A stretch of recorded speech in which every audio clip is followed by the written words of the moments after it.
I'm Cortez, and I'm a critic, and my hair is a mess, and you know what that means. It's time to continue our preview of the NFL season.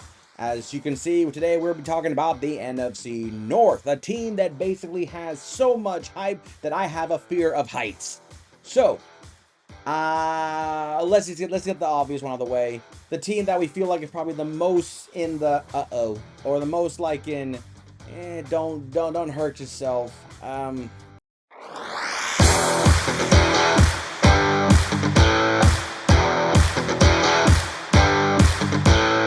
Sorry, Viking fans. This division might be so one-sided that, I mean, I hate to say this. Could you guys even win one division foe? Could you beat Green Bay once, Chicago once, Detroit once?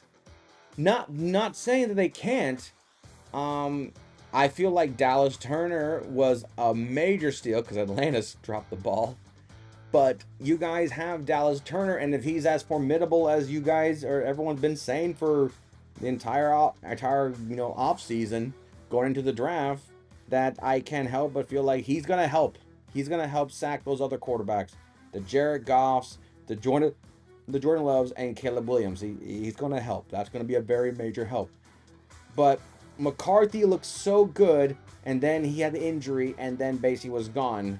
So the whole hope we're gonna see our fresh rookie first round pick ain't gonna happen, guys. I am very sorry. I am so sorry. Moving on. So this whole season is banking on Donald. It's banking on him. That's why, in the best case, because the Vikings did better with their quarterback carousel than most people give them credit for. 8-9 is your highest point. 8 wins is your highest point, guys. I just see it, because in the weirdest case that Sam Darnold proves worthy, like a 25, 28 touchdown, 12 interception type performance, 64% completion rating, stuff like that, then I'll be like, okay, worst case scenario, you don't have to worry about quarterback right away, because McCarthy will come back from injuries, and Donald has proven to be a legitimate starter for a little bit longer. Jefferson got his money, so I guess we can say the offensively looks solid. It looks solid. Look, it's still there. Still there. I mean, look at this. Week 2, 3, and 4 are your toughest games in the worst ways. You got San Francisco, Houston, and at Green Bay.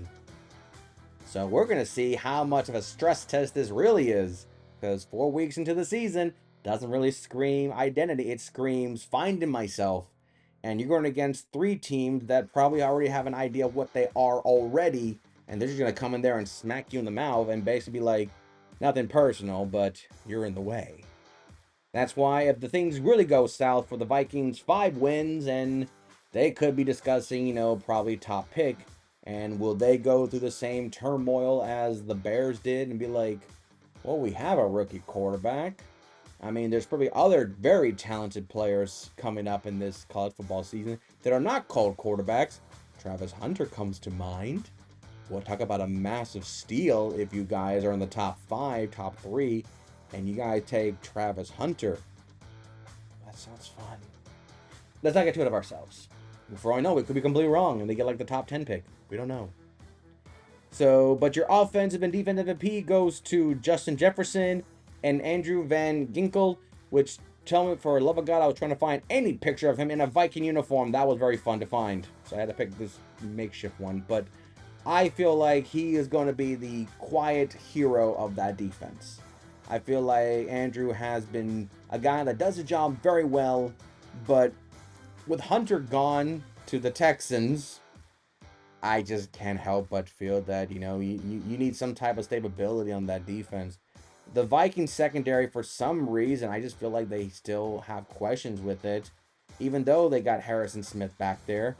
But ever since Jared Allen, I cannot remember where they were considered a formidable defensive front. Even when Hunter was there, I never really felt like the Vikings had that formidable front to make anything happen. So to me, I think Van will be your defensive MVP. He'll do the job well. He'll do like 100 tackles, and then probably won't get all the glory, but he'll do enough.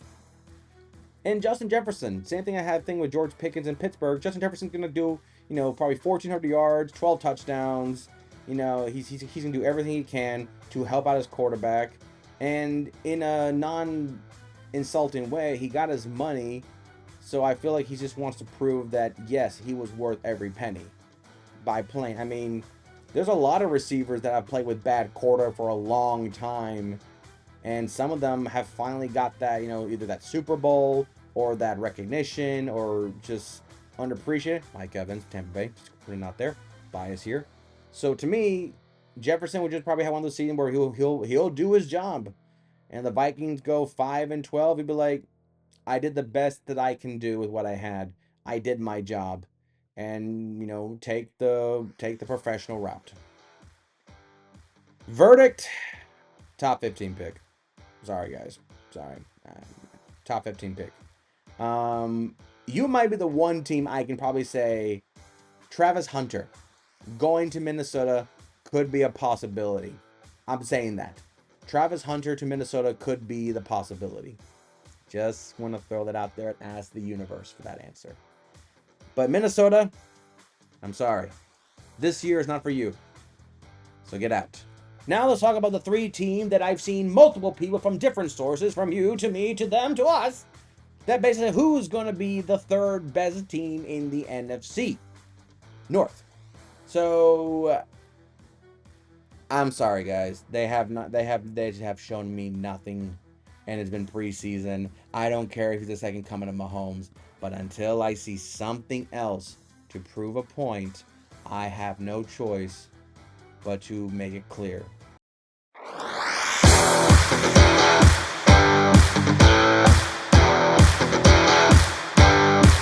Chicago Bears will be third place. Now you're probably thinking, you mean like they'll be 11-6, and that means everyone else will be 12-13, and that's what you mean? I'm like, no, I say third place, and they could easily be missing the playoff with an 8-win season. That's what I'm talking about. But if the hype is real, 10 wins. I will give Chicago 10 wins, and Chicago could be one of those teams that get 10 wins and still miss the playoffs. Seriously, that could be the argument. But in a honest and objective approach, what is wrong with them going 7-10? I feel like 10-7 and 7-10 to me would be the most appropriate range of most of my predictions, because I believe that some of those 3 wins that get you to 10 wins could be like a field goal, last second blocked, 2-minute drill with 10 minutes left, 10 seconds left. I got words crossed there. And they could lose a game by 22-21. They could lose a game 20-17 because the kicker kicked a 59-yard field goal in the wind, whatever. But week 2 at Houston, the same thing I said about the Houston Texans versus you guys, that could be a improvement. I'm like, well, CJ Stroud was the fresh rookie darling of last year. Could you do it? Mm-hmm. Plus, the game is in Houston, so you don't have the crowd support. But then, week 11 versus Green Bay, can the Bears finally say, you to Green Bay? Or will Aaron Rodgers in New York will be like, still own ya? We don't know. And then to really test and see if you really think Chicago is all that stuff and a bag of gravy, I think that's how the expression goes, at San Francisco in week 14, when basically playoff position becomes now the theme for most teams. Could this week 14 at San Francisco be a considered, a placement for division, a placement for first overall, first round bye? Or could it be San Francisco is 12 wins and Chicago is 6 wins? Could it be like not even remotely interesting at all? We don't know. But if the hype is real that I'm there going, I'll sit back and wait, then we have to see. Then we have to see it. But 10-7, 7-10 feels safest. Your offensive MVP, well, if it goes through Chicago, I think it has to go through the quarterback. Caleb Williams has to show out. And I mean, Caleb Williams needs to channel like his inner Cam Newton when he throws for like 400 yards a game and probably still lose, but still, you have to showcase that you're worth it, because in this NFL, we're very impatient. So I feel like he has to be the future. He has to be the key. And defense, Montez Sweat. I would think ever since he came from Washington in the trade, and everyone was like, why? I feel like he has found a home. He has been happy. He has been formidable, and now he has a full season under his belt. I feel like he is going to be the quarterback sacrifice 1,000. Like, he's going to be a machine, and he's going to scare all the other quarterbacks. And I feel like that's what's going to help Caleb Williams, because I think the Bears defense might get back to the day where we can remember the monsters of the Midway. Like, I can see Chicago going back to that top 10 defense this year, and that's going to help with a young rookie quarterback and rookie receivers. So if the Bears defense go to top 10, like 8-7, then maybe that 10-7 could be much higher. Like I said, I love defense, so I'm biased. And the verdict: playoffs. Maybe. I'll admit the hype is there. I'll admit the NFC is not as crazy as it looks, but then again, on paper is nothing to me. I have seen multiple teams in multiple different sports where the team looks to be 100% solidified in all aspects, not even a remote ounce of weakness, and they become utter garbage. So yes, until we see Caleb Williams play, weeks in and week out, I am gonna say, sure, you can make the playoffs as a 7 seed. Green Bay did it before, and Jordan Love didn't start cracking it until towards the halfway part of the season. So maybe you can have your own Jordan Love moment. I don't know. But for right now, Chicago, there you go. So that means Chicago makes the playoffs. Y'all got off my back about it now. I gave Chicago its props, even though I'm still very much in doubt. So who's going to be, well, I guess, the division winner, and who's going to be number 2? Well,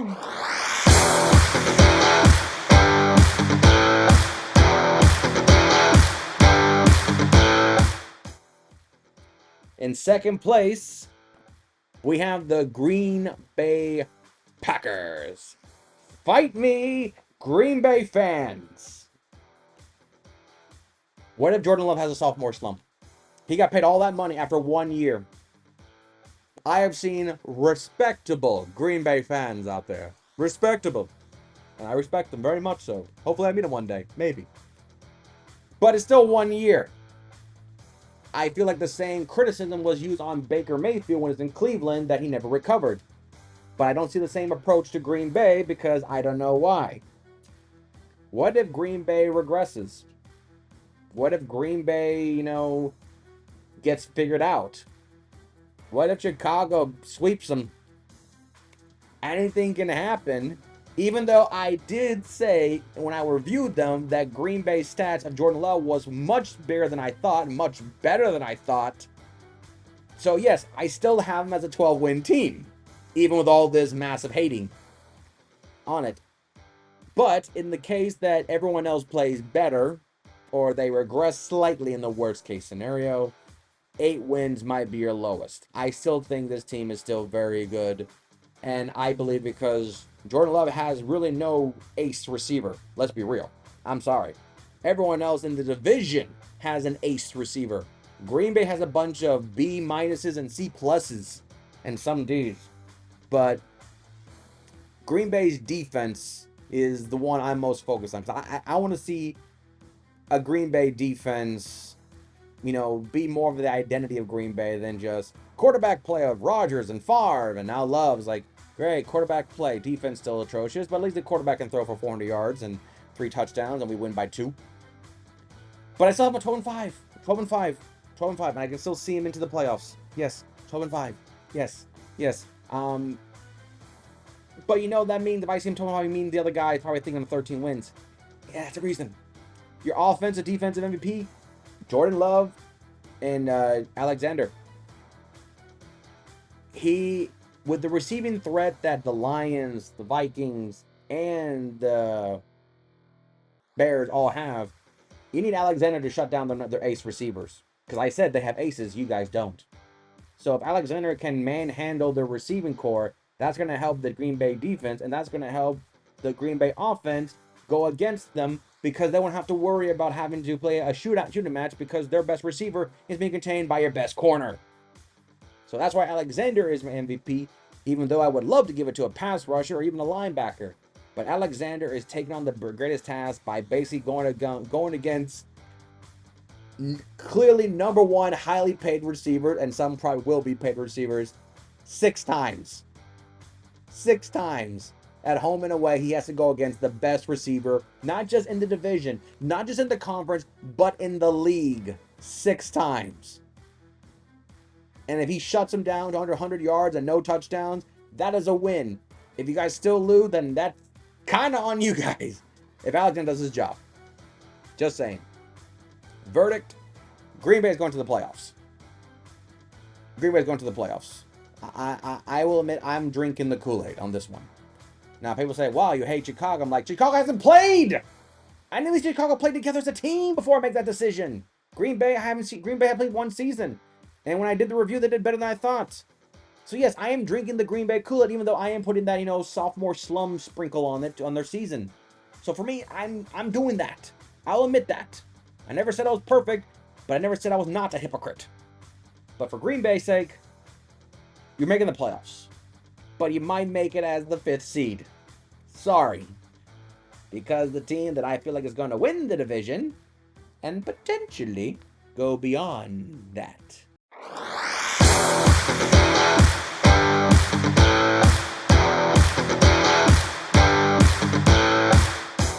Yes, sophomore slum is also on this team because this was the first time they actually won the division, won playoff game, and got within a couple of half away from going to the Super Bowl. Then I'm thinking they could regress. Green Bay, Chicago could steal a win or two to put them from being the team to being a team. And I can't help but week 6 at Dallas could be a big, the first 4 weeks have passed. People are trying to figure out who they are. Talk about a great, introduction matchup. Week 6 at Dallas. But then, of course, you got later matchups like week 14 versus Green Bay. And, of course, week 17 versus San Francisco at San Francisco. Which, if things go right, that everyone believes it could be, this could be discussing who gets the number 1 seed and the first round bye. Or in the worst case scenario, it could determine nothing. Both teams are locked into their playoff positioning, and this means nothing, and their backups play. And we're all losers. I'm hoping for it to be they're both fighting for the number 1 seed, and this game matters most. I'm hoping anyway. 13-4. Yes, I said 13 might be the highest number of wins, and I'm saying the Lions. Gibbs, Montgomery, the receiving corps got paid, the offensive linemen got paid, everyone's getting paid. The pickup of the 2 corners I talked about in my draft reviews from Alabama and Missouri. If for some reason the Lions don't go 13 wins, it's going to be because a major injury happened. A major, like Jared Goff tore his meniscus. Amari St. Brown broke his foot fighting alligators in Detroit because that happens. No real reason. Why? A voodoo priest cursed the defense with a season-long bird flu and diarrhea. I don't know. This team just feels too good not to. Like, Lion Chiefs seems plausible because how good they both look. The only difference is I feel like Detroit has more youth on his favor than the Chiefs do. That's what I'm saying. But 13-4, 10-7, they're making the playoffs. Now they couldn't lose the division and still make the playoff because Green Bay has a resurgence towards the end. That could have possibility happen. But I'm picking the greater. Your offensive and defense MVP, Amon-Ra St. Brown and Aiden Hutchinson. Jared Goff and Gibbs seem very idea. But there are times we just watch Amani St. Brown play. He'll grab like these 5 yards, 2-yard completions, and he'll take it to 10, 20, 60, 100-yard touchdowns. And you're just like, wow. It's the players that can do much with less. That's why I've always liked players like Reggie Bush. The players that can take a small play, LaShawn McCoy. LaDainian Tomlinson, they take something so small. Darren Sproles, and then they just take off with it. And you're like, I can't. It was a 2-yard completion. Why is it a 10-yard completion? Why is it a 30-yard run? Why is it a 60-yard touchdown? That to me is the impact that I'm for Monty St. Brown can do it. Plus, he got his paid. So, and of course, Aiden Hudson has yet to show any sign of disappointment. And I feel like the more he's going to be one of those defensive players going to probably surpass Nick Bosa for highest paid, and even Michael Parsons. Like he is on that track that he's going to be getting paid almost the number one defensive player in NFL history type money, and rightfully so. But I don't feel like he is that type of greedy person.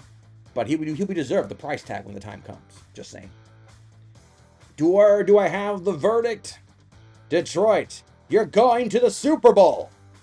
I hope. Like I said, against the Chiefs, possibly, or the Bengals. Like I said, Lions and Bengals catfight Super Bowl. It writes itself.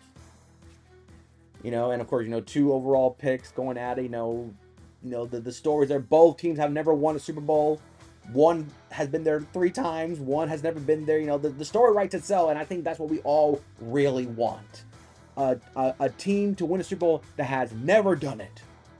I mean, we love the Chiefs. Well, some of us don't anymore because we don't like winners. But I'm sure we're sick and tired of hearing the Chiefs. The same that we've tired of hearing the Patriots for 20 years. So I'm sure we as sports fans saying, if my team doesn't go, I would rather see, Cleveland, Detroit, Bengals and Packers, I guess, or Bengals and Bears. Like, give me newbies. Give me newbies or people that have not been there in 20 years. Give those guys a chance. Chiefs, you guys take a break.